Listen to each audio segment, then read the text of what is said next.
The creator of the original God of War games hates the new ones. Fans have always put Kratos against himself, comparing the newer games to the older ones, with some people saying they don't like the fact he's softer now compared to his younger, ruthless self, and that they don't like the character development, because young Kratos was very one-sided and bland. But the creator of Kratos actually agreed with fans that the newer games are bad, and Kratos isn't meant to have character development. Apparently he's supposed to be this heartless tank that powers through anything and everything without remorse, and him having a son and all these new character values gets in the way of that. Problem with Indiana Jones, I don't want these characters to grow.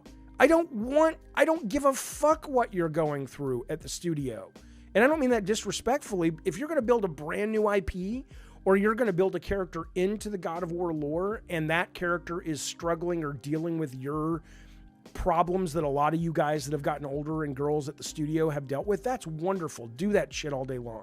But don't take the character Kratos or Indiana Jones and go, you know what? I'm Steven Spielberg. I'm older now, and I'm really into family, and I want to tell stories about fathers and sons and God. No, fuck you. That is not what this character is, whether it's Indy or whether it's the goddamn Kratos. Okay, I just stop. You know, I get it. You know, I don't know.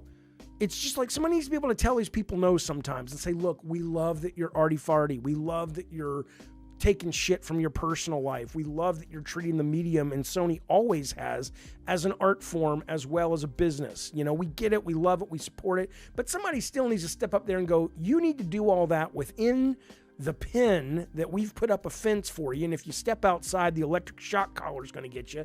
You need to do all that within the pin that says this is what God of War is. This is what Indiana Jones is. And if you want to make something that's not that, that's cool, but don't fucking call it God of War and don't fucking call it Indiana. The response during a fan stream was just really shocking to see. I mean, everyone loves this guy for creating one of the most popular video game characters of all time, but I guess he doesn't like the new projects that features his creation. Unsure if he just sold the rights and moved on, but it's clear where most fans stand in the community. Regardless, Santa Monica Studios continue to roll out new games of the old Kratos trilogy, and the next entry into the series is planned to be announced this year. This has always been a controversial topic though, as old fans bump heads with new ones. A lot of people prefer the old feel in the old God of War games, and then some don't. Who knows if the creator David Jaffe even tried playing the newer titles. Maybe once he plays Ragnarok he might change his mind. But there's a variety of confirmed titles leaked, and Atreus solo spin-off game continuing his storyline from where Ragnarok left off, with the same length and price as Miles Morales, a continuation of Kratos' story in Egypt too, and then there's a remastered trilogy for young Kratos, which is the most anticipated of the three. I hope the maker of Kratos is involved in either one of the projects, despite him expressing his hatred towards the new series, because he is the brains behind the entire thing. Especially if they were to remake the original games with more updated models and voices. It wouldn't be the same if David wasn't involved, so he needs to be. And the only way I see it happening is if fans pressure the man to come back. Nobody really knows what got him to have such a disconnect from the series. It just sucks that he hates what the new God of War games have become. Oh, everyone else loves it. Feedback is well received. The newer God of War games sold really well, with the first entry into the old Kratos trilogy winning Game of the Year in 2018. In my eyes, the God of War games are a success regardless of what the original creator thinks. Let me hear what you guys think in the comments below. Leave a like, subscribe if you're new. I just found this all really interesting, wanted to share it, and I'll catch you on the next one. Peace out. Stay blue.